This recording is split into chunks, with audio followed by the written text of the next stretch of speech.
কিছু মানুষের জীবন থাকতেও তারা যতটা পুণ্য লাভ করেন, তাদের জীবন চলে গেলেও কিন্তু তারা পুণ্য লাভ করতেই থাকেন। তার সবথেকে বড় উদাহরণ আপনারা চোখের সামনেই দেখতে পাচ্ছেন।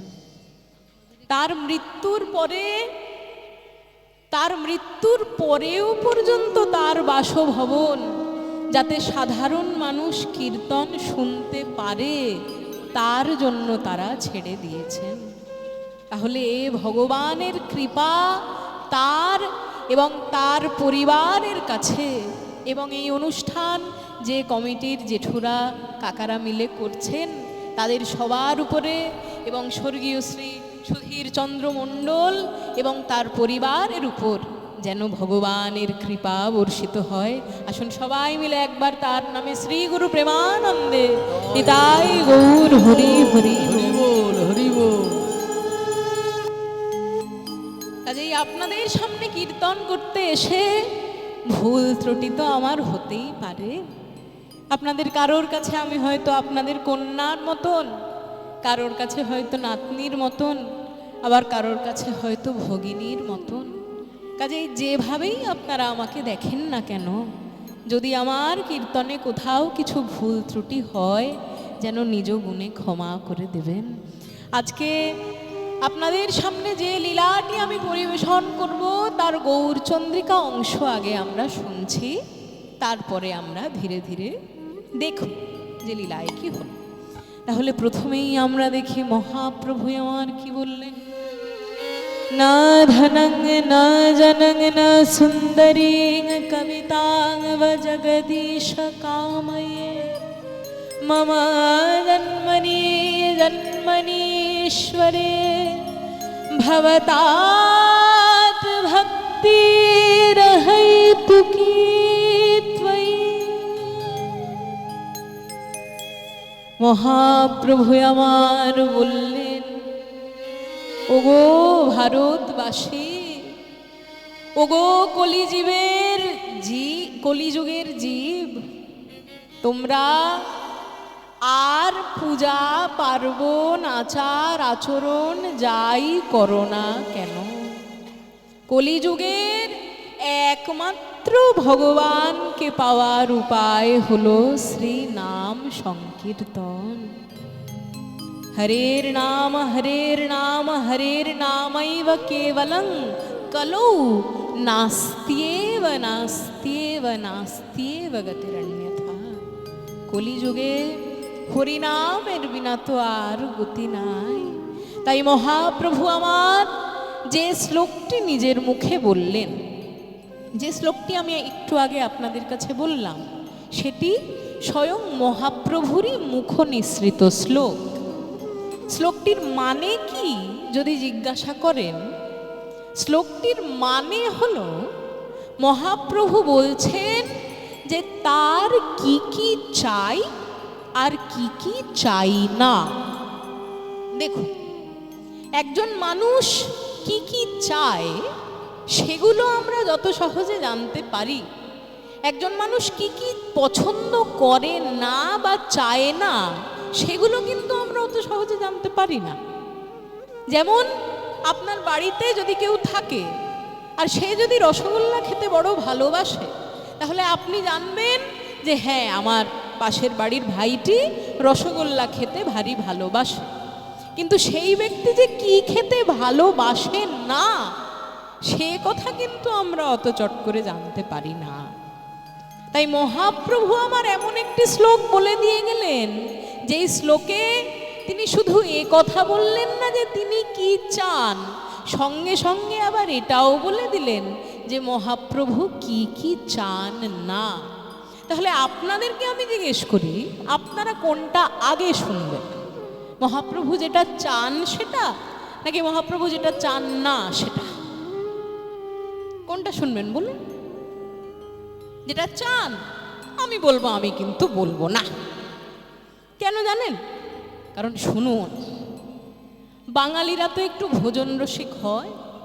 বাঙালিরা যখন কোনো ভোজ বাড়িতে খেতে যায়, দেখবেন নানান স্বাদের খাবার খাওয়ার পরে একদম শেষ পাতে কি খায়? মিষ্টি। তাই বলে মধুরে না সমাপয়েত, শেষ পাতে মানুষের মিষ্টিটাই তো খেতে ভালো লাগে। তাই শুরুতে আমি মিষ্টি কথাটা আগে আপনাদেরকে বলবো না, আগে আমি বলে দিই যে মহাপ্রভু আমার কি কি চান না। মহাপ্রভুর মতন মহাপুরুষ যখন কলিযুগে নেমে এলেন, তার চাহিদা এবং মানুষের চাহিদা সমান কিন্তু হয় না। আমাদের মতন সাধারণ মানুষ ভগবানের চরণে যা যা চায়, দেখুন মহাপ্রভু বলে দিলেন মহাপ্রভুর আমার সেই জিনিসের একটাও জিনিস লাগবেন না। প্রথমেই কি বললেন? না ধন। হে মহাপ্রভু, হে প্রভু গোবিন্দ, তোমার চরণে যখন একবার আমি নেমে আসতে পেরেছি প্রভু, আমার ধন সম্পত্তির প্রয়োজন নেই। প্রথমেই বলে দিলেন ধন সম্পত্তির প্রয়োজন নেই। তা হ্যাঁ গো মায়েরা, বলি এখানে যারা যারা বসে রয়েছেন তাদের মধ্যে কার ধন সম্পত্তির প্রয়োজন নেই? একবার হাত তুলুন দেখি। প্রয়োজন নেই? তাহলে খাবেন কি করে? শুনুন, ধন সম্পত্তির প্রয়োজন নেই কথাটা বলে দেওয়া যত সহজ, কথাটা কিন্তু কাজে লাগানো সহজ নয়। কারণ আপনি না হয় বৈরাগী হয়ে গেলেন, ভাবলেন আমার টাকা পয়সা লাগবে না, কিন্তু আপনি খাবার খাওয়ার জন্য যার বাড়িতে ভিক্ষা চাইতে যাবেন তার ধন সম্পত্তি আছে বলেই তো আপনাকে তারা ভিক্ষা দিতে পারবেন। কাজেই ধন সম্পত্তি গৃহস্থ মানুষদের প্রয়োজনের জিনিস, কিন্তু সন্ন্যাসী মানুষদের ধন সম্পত্তির লোভ থাকে না। তাই মহাপ্রভু আমার প্রথমেই বলে দিলেন না ধনং। হে গোবিন্দ, আমার তোমার চরণে ধন সম্পত্তির প্রয়োজন নেই। আর দ্বিতীয়, না জনং। মানুষের টাকা পয়সা হয়ে গেলেই মানুষ কি চায় বলুন তো? যে আমি যেখানে যেখানে যাব আমার পিছন পিছন যেন 14টা লোক ঘুরে বেড়ায়, নয় কি? ধন সম্পত্তির পরেই মানুষ যশ চায়। তাই মহাপ্রভু দ্বিতীয়তেই বলে দিলেন যে আমার ধন সম্পত্তিও লাগবে না এবং আমার জনমানবের ভিড়ও লাগবে না। না জানাং, আমার জনমানবেরও দরকার নাই। আর তৃতীয়তে কি? মানুষের যখনই একবার ভক্তদের একটা ফ্যান ফলোয়িং তৈরি হয়ে যাবে, তখন মানুষ কি চাইবে?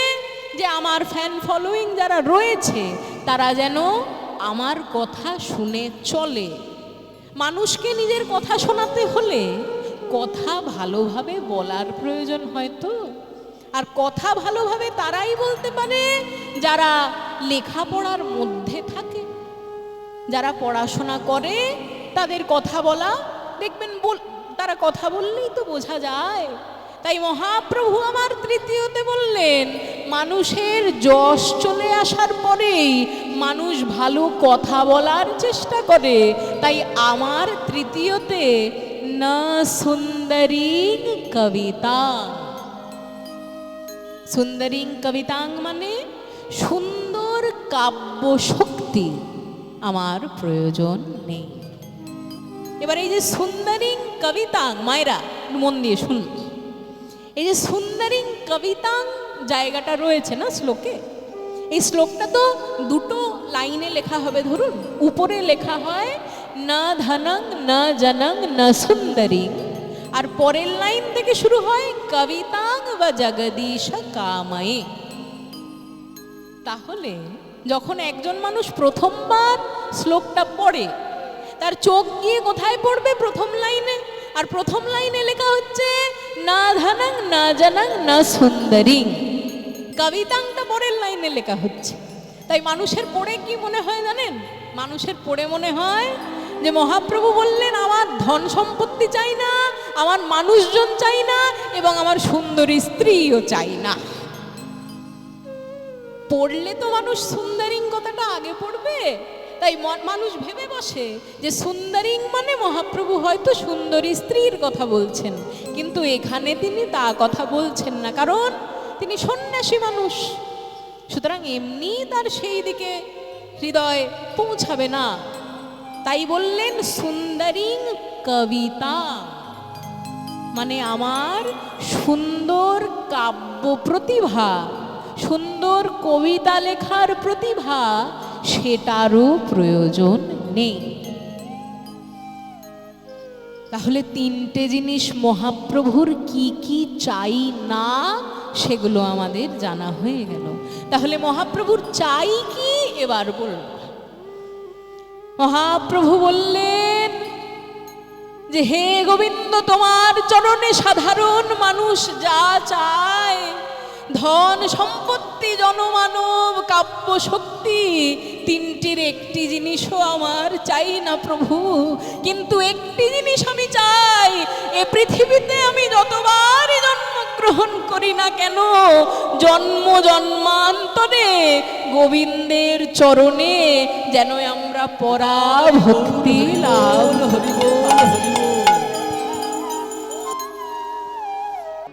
আজ আমরা সমবেত হয়েছি ভুবন মঙ্গল এই হরি সংকীর্তনের রস আস্বাদন করার জন্য।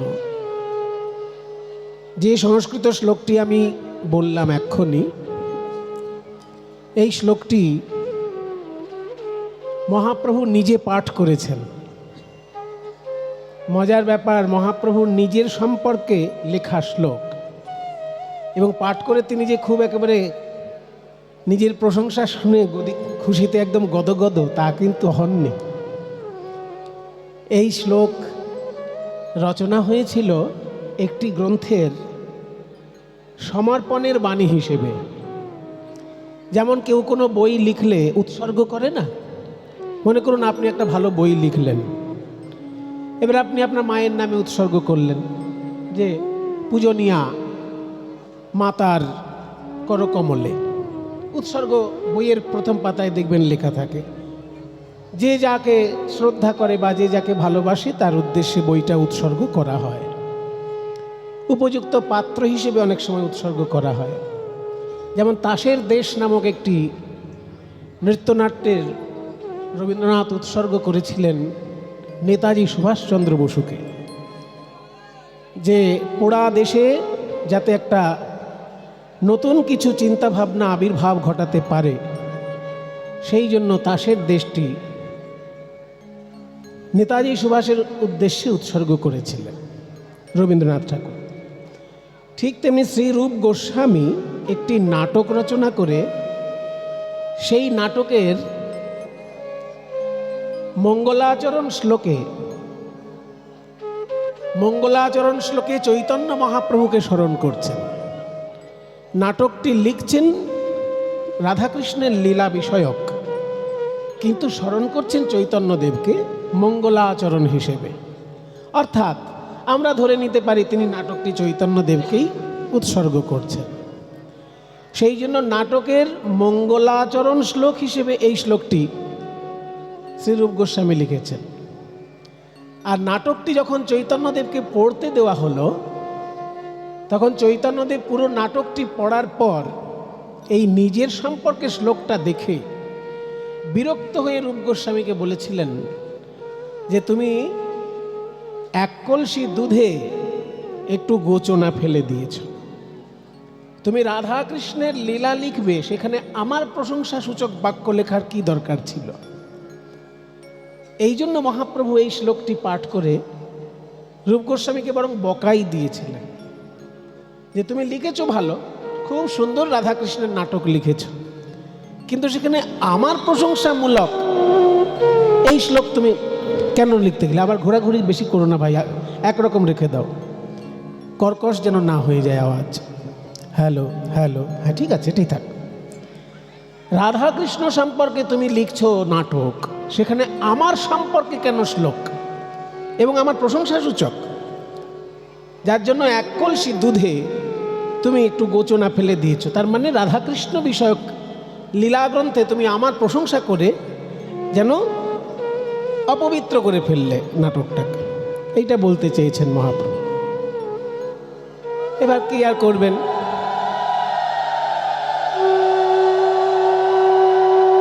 জয় গুরু, জয় গুরু। রূপ গোস্বামী মহাপ্রভুর ভৎসনা হাসি মুখে মেনে নিলেন, কিন্তু কি করা যাবে প্রভু, আমি লিখে ফেলেছি, আর তো মুছে দিতে পারি না, লিখে ফেলেছি আপনার উদ্দেশ্যে একটা শ্লোক। তখন স্বরূপ দামোদর মহাপ্রভুর অন্তরঙ্গ বন্ধু, তিনি রূপ গোস্বামীকে ডেকে বলছেন, শোনো শোনো, ও নিমাই তোমাকে যাই বলুক, আমার কাছে শোনো তুমি আসল কি কাজটা করেছ। নিমাই বলেছে, রাধাকৃষ্ণ লীলায় চৈতন্যের বর্ণনা করে তুমি যেন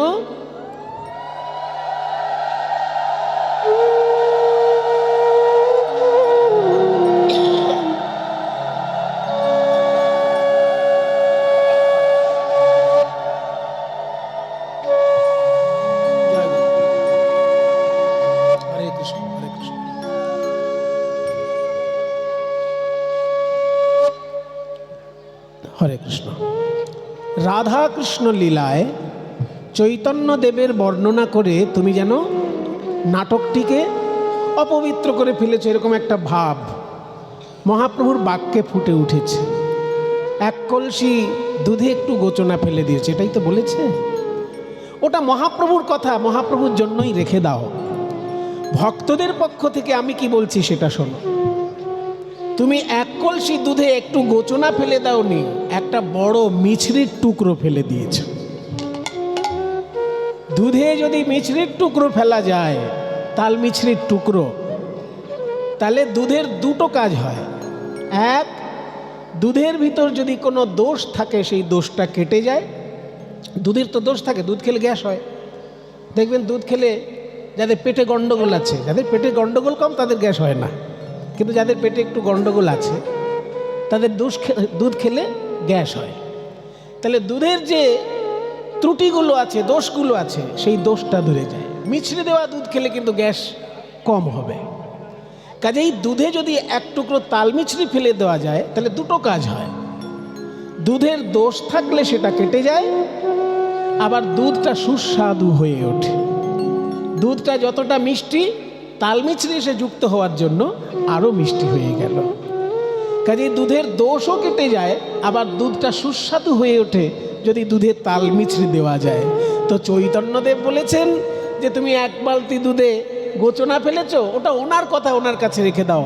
আমাদের তরফ থেকে বলছি শোনো, এই রাধা কৃষ্ণ লীলায় চৈতন্য মহাপ্রভুর বর্ণনা করে তুমি যে কাজটা করেছো, এক কলসি দুধে এত বড় একটা তুমি মিছরির টুকরো ফেলে দিয়েছো।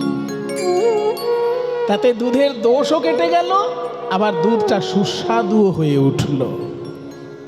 এই সেই শ্লোক, যে শ্লোকটা আমি বললাম আপনাদেরকে।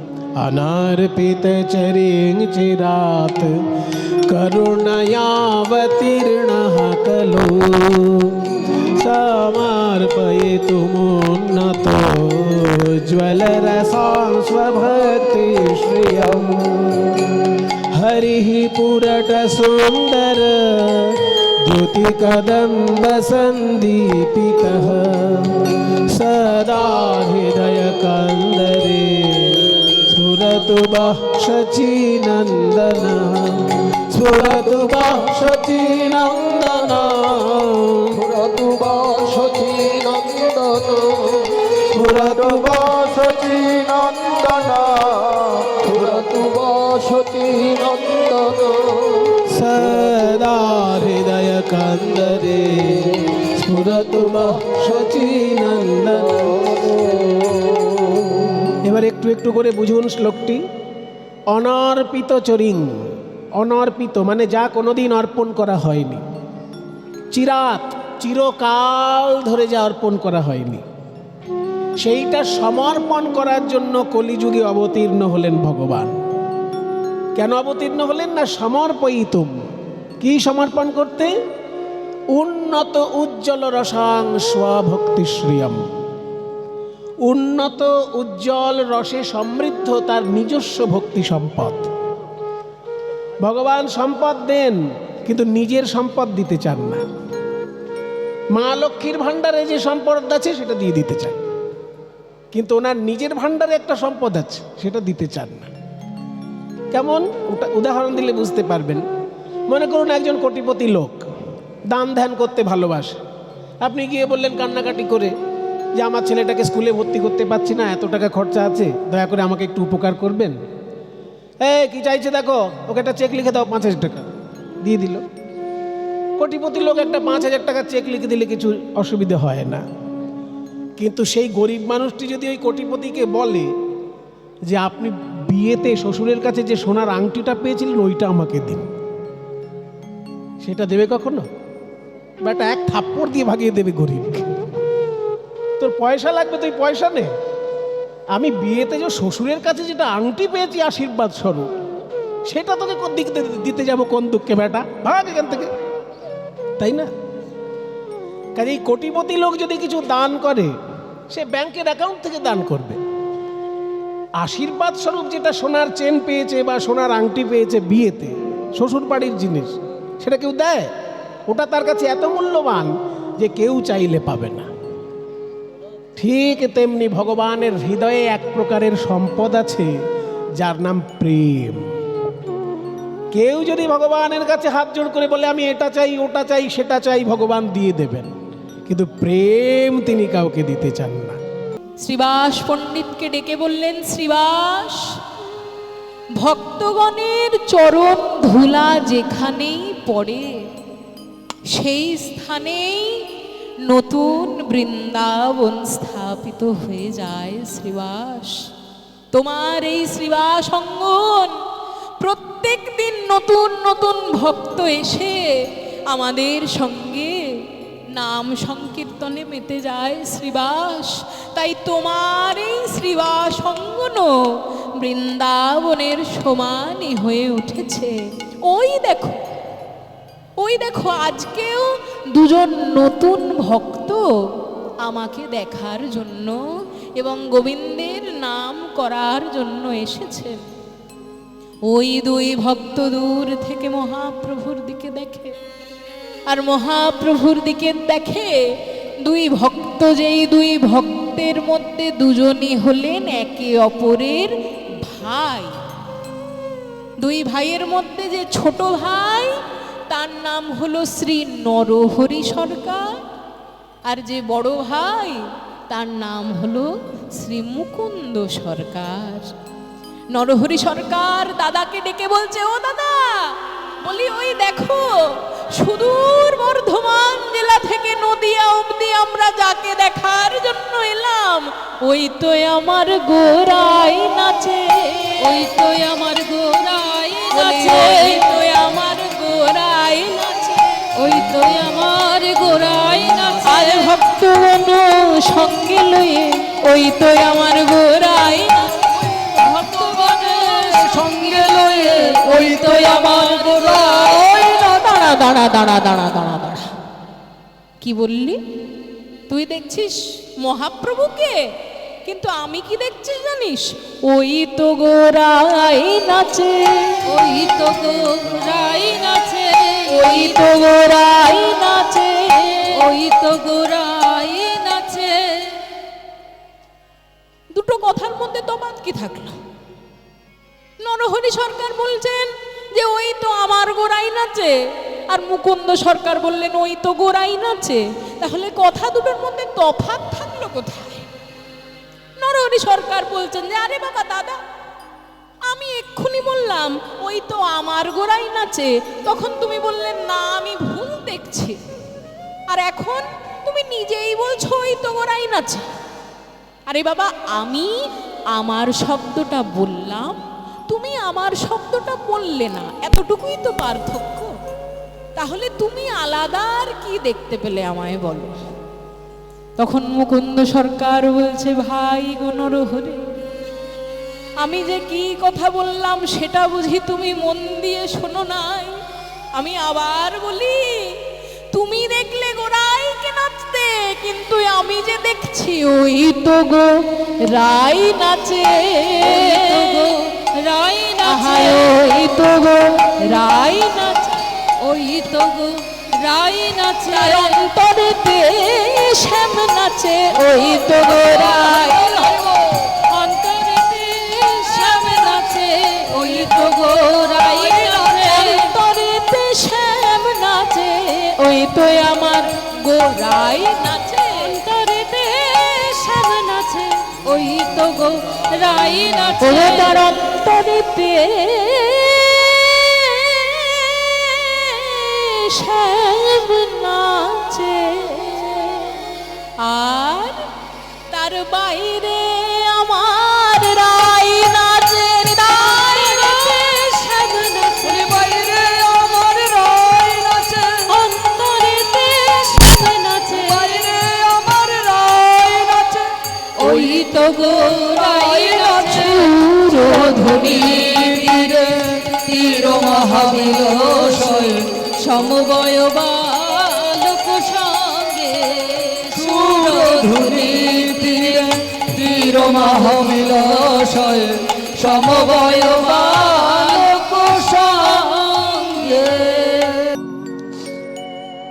তাহলে ভগবানকে যদি কেউ বলে হে ঠাকুর সারা রাত্রি জেগে আমি তোমার কীর্তন শুনবো, আমার যেন কিছু অর্থ উপার্জন হয়, ভগবান খুব খুশি হন। যাক বাবা, একে দুটো পয়সা দিলে অন্তত আমার দায় শোধ হলো। আমার মেয়েটার বিয়ে হচ্ছে না, যেন ঠাকুর মেয়েটার বিয়ে হয়ে যায়, ঠিক আছে ঠিক আছে হয়ে যাবে। ঠাকুর আমার যেন স্বর্গপ্রাপ্তি হয়, হয়ে যাবে।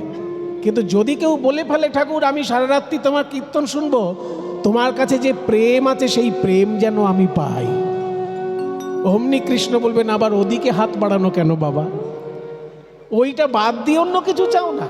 হ্যাঁ, গাড়ি চাও, বাড়ি চাও, জায়গা জমি চাও, ছেলের চাকরি চাও, মেয়ের ভালো স্বামী চাও, বা অসুস্থ আছো সুস্থ হবার জন্য বাসনা করছো, করো, কিন্তু প্রেম কেন চাইছো? সেই জন্য বলছে কৃষ্ণ যদি ফিরে কভু ভুক্তি মুক্তি দিয়া, ভুক্তি মানে ভোগ আর মুক্তি মানে মোক্ষ, দুটোই লাগে। কিন্তু শুধু ভোগ যদি করে যায় কেউ, তাহলে মনুষ্য জন্ম তার পরিপূর্ণভাবে সার্থক হয় না। ভোগ এবং মোক্ষ, মোক্ষ ভোগের ব্যালেন্স রাখে। যদি শুধু ভোগের মধ্যে দিয়ে কারোর জীবন কেটে যায়, তাহলে কিন্তু তার জীবনটা সম্পূর্ণ জীবন নয়। ভোগের সঙ্গে যদি তার মোক্ষের সাধনা না থাকে, তাহলে অসম্পূর্ণ জীবন। ওই জন্য ভোগ এবং মোক্ষ এই দুটো, মাইক কিন্তু বারবার ঘোরাঘুরি করছে ভাই, কানে অসুবিধে হচ্ছে, একরকম সাউন্ড রাখো না, নানা রকম আওয়াজ কেন বার করছো? ভোগ এবং মোক্ষ, কেউ যদি ভোগ চায়, ভোগ দু রকমের হয়, ইহলৌকিক ভোগ আর পারলৌকিক ভোগ।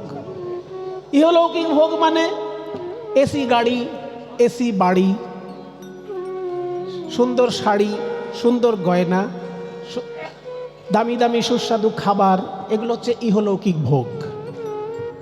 আর পারলৌকিক ভোগ, পারলৌকিক ভোগ হচ্ছে স্বর্গে গিয়ে দেখব অপ্সরা নৃত্য করছেন কত সুন্দর, ওটা পারলৌকিক ভোগ। ইহলৌকিক ভোগ হচ্ছে এই জগতে যে ভোগ আমরা করতে পারি, আর পারলৌকিক ভোগ হচ্ছে স্বর্গের যে সুখ। এই দুটোকেই বলে ভোগ।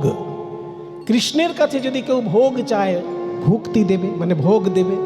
যদি কেউ এই ভোগ থেকে মুক্তি চায়, পরমাত্মার সঙ্গে জীবাত্মার মিলন হচ্ছে মুক্তি, এই মুক্তিও যদি কেউ চায়, মায়ার বন্ধন থেকে যদি কেউ মুক্তি চায়, ভগবান মুক্তিও তাকে দেবেন, কিন্তু প্রেম কভু নাহি দেন রাখেন লুকাইয়া।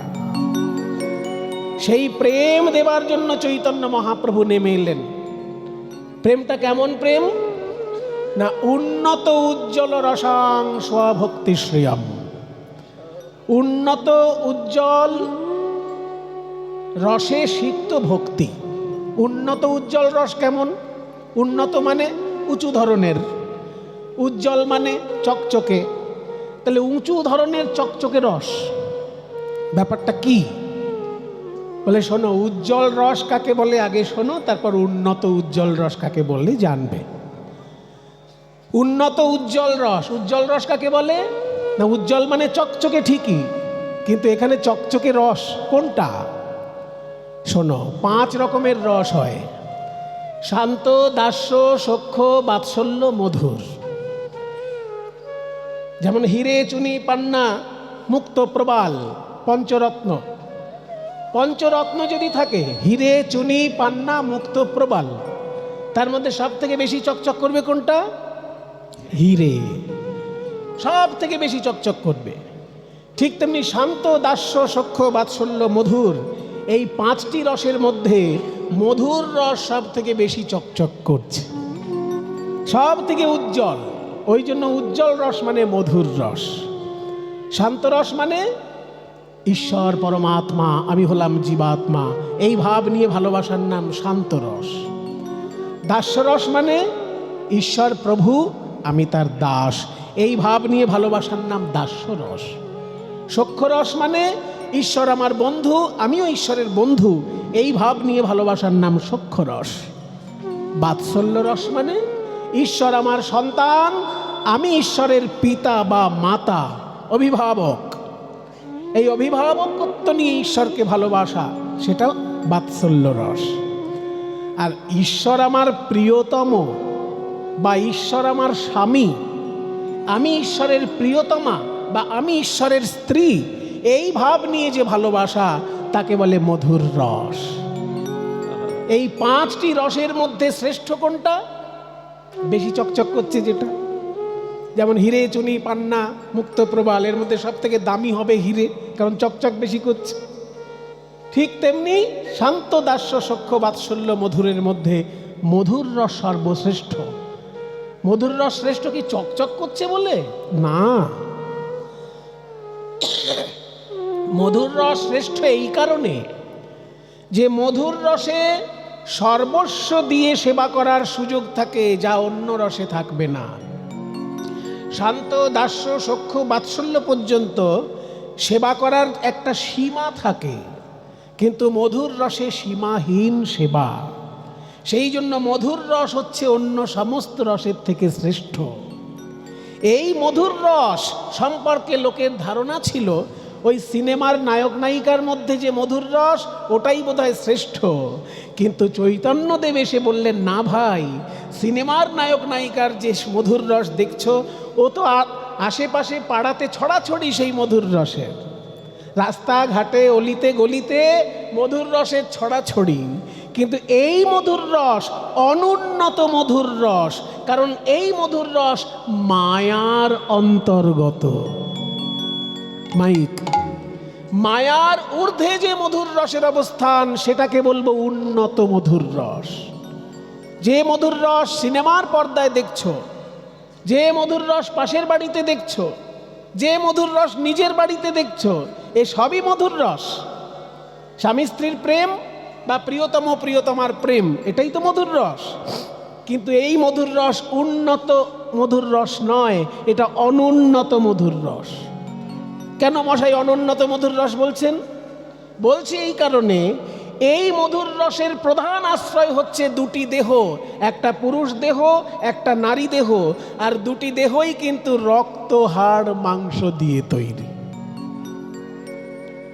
এই মধুর রসের প্রধান অবলম্বন দুটি দেহ, পুরুষ দেহ আর নারী দেহ, প্রেমিক প্রেমিকা, কিন্তু দুটো দেহই রক্ত, হাড়, মাংস দিয়ে তৈরি।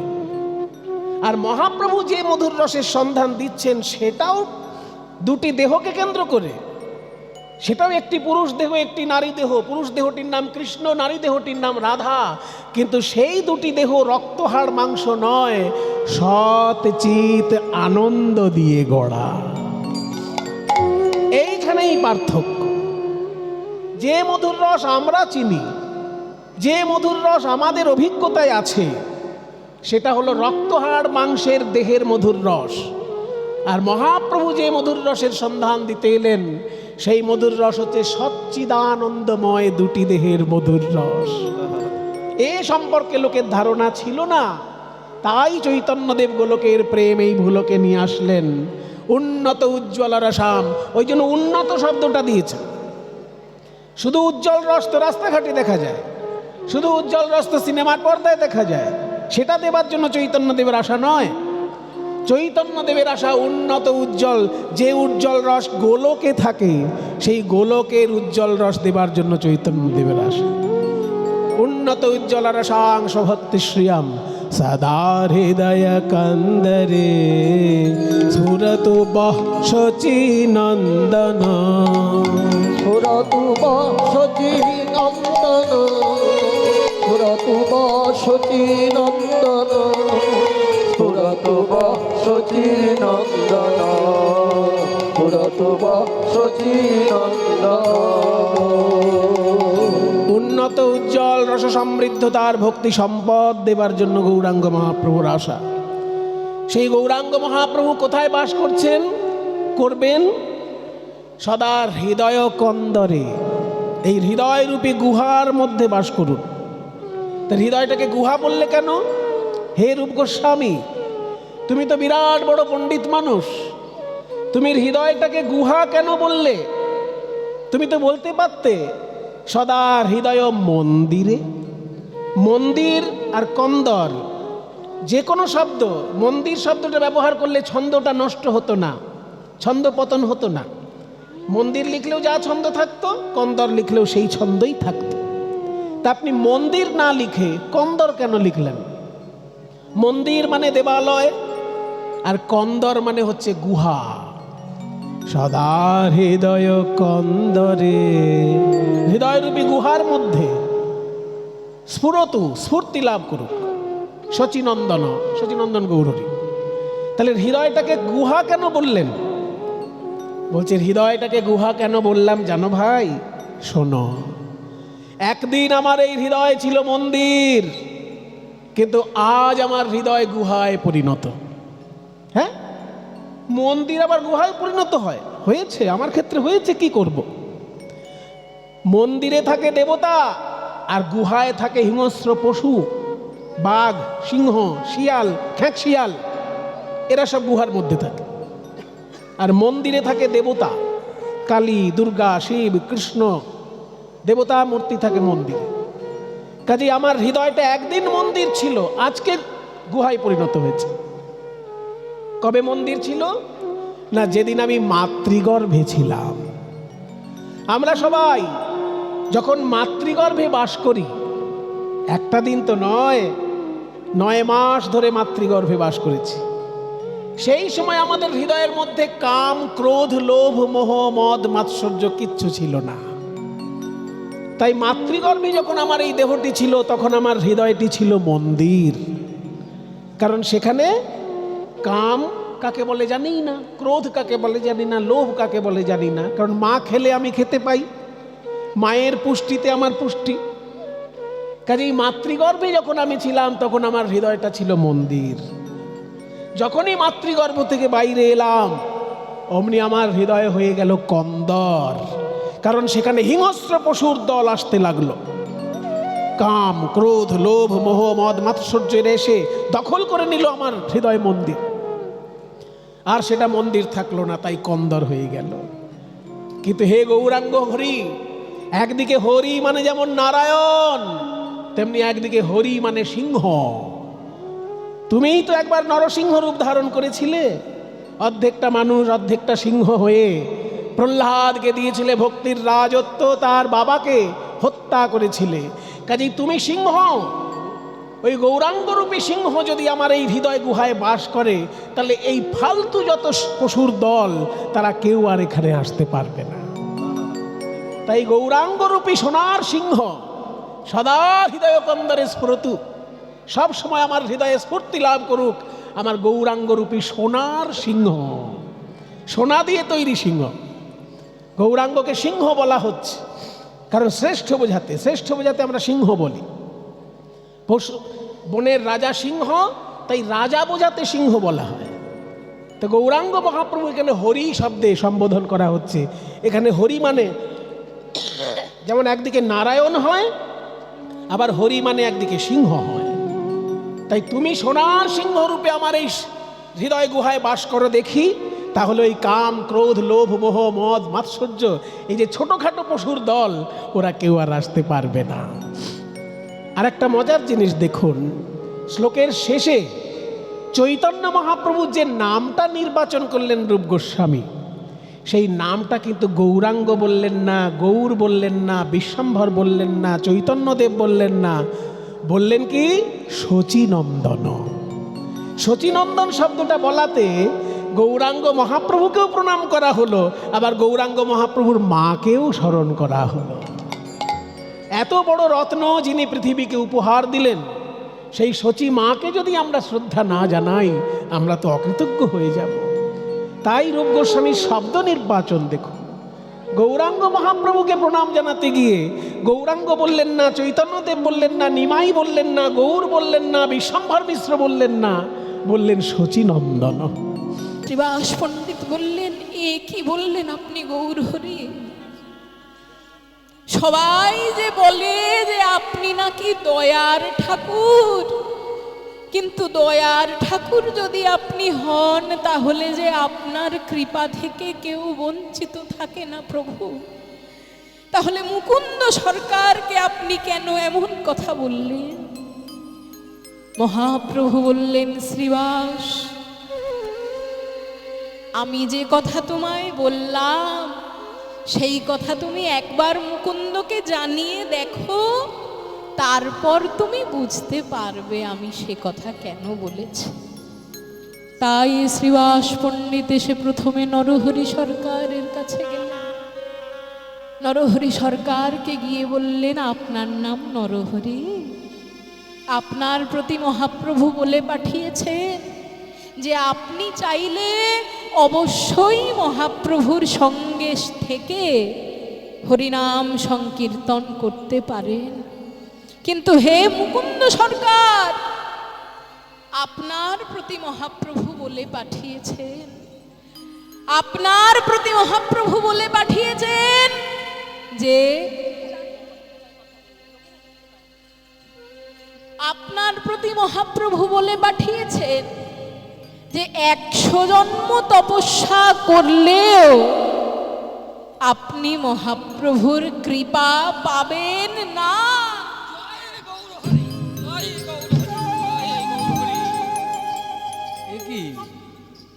বলি, হ্যাঁ গো, আপনি পাগল টাগল হয়ে গেছেন নাকি? কিংবা শুনতে পাইনি। ও, শুনতে পাননি? মনে হচ্ছে তখন মুকুন্দ সরকার বলছেন, না না ভাই, আমি শুনতে পেয়েছি। তাহলে আপনি এরকম ধেই ধেই করে নাচছেন? আরে বাবা, মহাপ্রভু যদি আমায় বলতেন যে আমি মহাপ্রভুর কৃপা পাবো না, আমি গিয়ে গঙ্গায় ডুব দিয়ে আত্মহত্যা করতাম। আর আপনি মহাপ্রভুর কৃপা করবেন না জেনেও দেই দেই করে নাচছেন। তখন মুকুন্দ সরকার বলছেন, হে শ্রীবাস পণ্ডিত, আপনি পণ্ডিত মানুষ, তাই আপনার কাছে জিনিস তো খুলে বলতে হবে না, কিন্তু নিশ্চয়ই আপনার হয়তো হঠাৎ করে মহাপ্রভুর কথা শুনে একটু চমক লেগে গেছে, তাই আসল কথাটি হয়তো আপনি বুঝতে পারেননি, আমি বুঝিয়ে বলছি। হে শ্রীবাস পণ্ডিত, পাগলও আমি হইনি, আর আমি কানে বধিরও হয়ে যাইনি, কিন্তু মহাপ্রভু আমার বড় দয়াময়, মহাপ্রভু আমার বড় দয়াময়, তাই বললেন 100 জন্মেও কৃপা পাবো না। কিন্তু মহাপ্রভু তো এ কথা বলেননি যে আমি কোনো জন্মেই মহাপ্রভুর কৃপা পাবো না। আমার 100 জন্ম না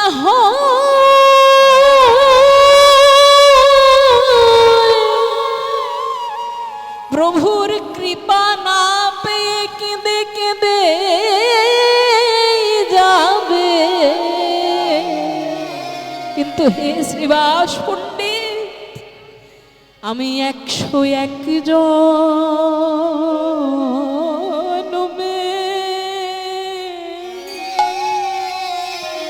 আমি তার কৃপা পাবো।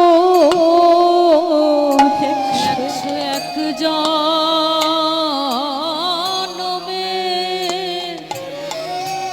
আমি তার কৃপা পাবো। প্রভু 101 জন্মে আমি তার কৃপা পাবো।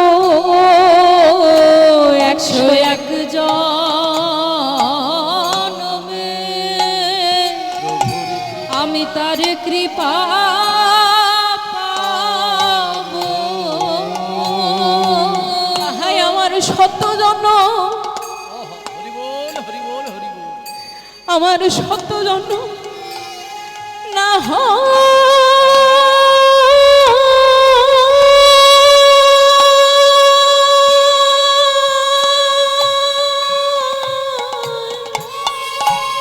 না হয় কেঁদে কেঁদে যাবে 101 জনমে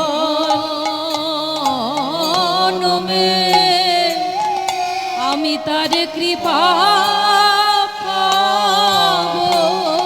আমার শত জনম না আমার শত জন্ম না হয় কেঁদে কেঁদে যাবে 101 জনমে